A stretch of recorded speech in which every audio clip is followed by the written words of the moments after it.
Back in Jesus' time, God's people, the Israelites, had a special day just for rest called the Sabbath.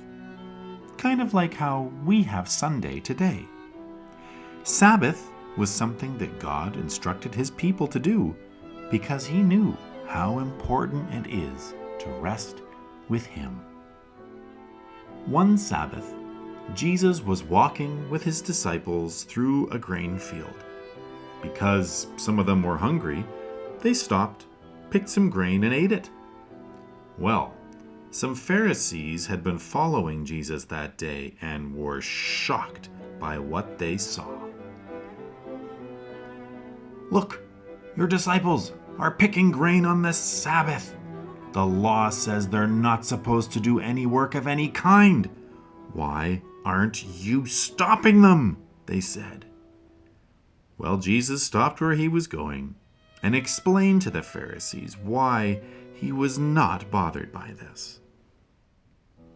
Jesus did this by helping the Pharisees remember one of their heroes, King David, the man after God's own heart, who once also seemed to break one of these very important rules. Jesus recalled to them a time when, after one of his adventures, David, who was absolutely starving, went into the temple of God and ate some of the special bread.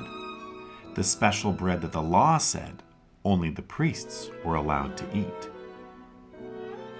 Of course David knew the bread was special, he reminded them, and he also knew that bread was first created for people who were hungry. Jesus said to the Pharisees, "In the same way, this day is special.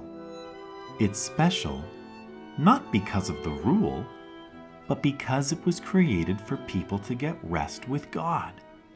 God would never want someone to be hungry, tired, or hurt or alone just because of a rule.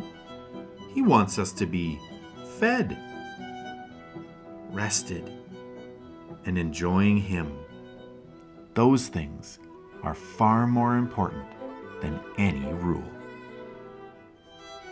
Jesus could say that this was what God meant because he was God's own son, and he definitely knew God's heart about the Sabbath. Jesus is Lord of the Sabbath.